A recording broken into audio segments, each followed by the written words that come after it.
Recently एक TV actor Virat Patel ने अपनी long time girlfriend Sonali Khanna से शादी की और वो भी बहुत ही बिरले अंदाज में।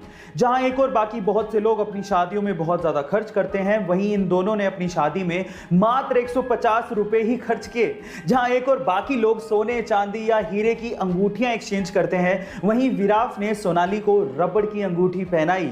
अब इसके पीछे की सोच की वजह जान के आपको फक्र महसूस होगा।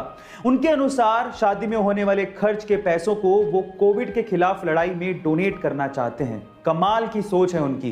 गाइस, इनकी सोच को मेरा सलाम। एक बार बिल गेट्स ने किसी रेस्टोरेंट में खाना खाने के बाद खाना परोसने वाले वेटर को टिप के तौर पे $5 दिए, तो वो वेटर बिल गेट्स को बड़ी हैरानी से देखने लगा। तो इस बात पे बिल गेट्स ने वेटर से पूछा कि क्यों भाई, क्या हो गया, तो मुझे इतनी हैरानी से क्यों देख रहे हो।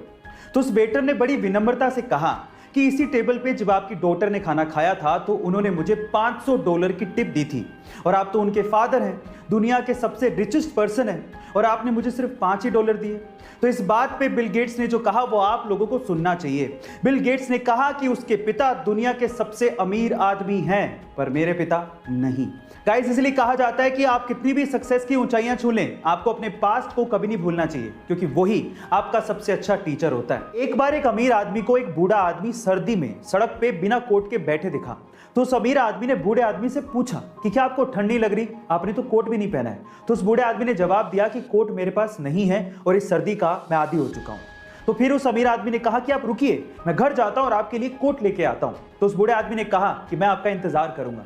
फिर वो अमीर आदमी घर गया, लेकिन घर के काम में व्यस्त हो गया और उसके बाद वो भूल गया। जब सुबह उठा तो उस बूढ़े आदमी की उसे याद आई, पर तब तक वो बूढ़ा आदमी सर्दी के मारे अपनी जान गंवा चुका था। लेकिन उस बूढ़े आदमी ने उस अमीर आदमी के लिए एक खत छोड़ा था। उस खत में लिखा था कि जब तक मेरे पास गर्म कपड़े नहीं थे, मेरे पास सहन करने की क्षमता थी, शक्ति थी, लेकिन जब आपने मुझे गर्म कपड़े देने का वादा किया, मैं उस वादे से जुड़ गया और मेरी सहन करने की शक्ति खत्म। क्या आपको पता है कि एक हिरन 90 किलोमीटर पर आवर के हिसाब से दौड़ सकता है और एक शेर मात्र 60 किलोमीटर पर आवर के हिसाब से ही दौड़ सकता है। लेकिन फिर भी जब एक शेर हिरन के पीछे भागता है तो अधिकतर समय वो उसे दबोच लेता है और उसका शिकार कर लेता है। क्या इसके पीछे का रीजन जानते हैं?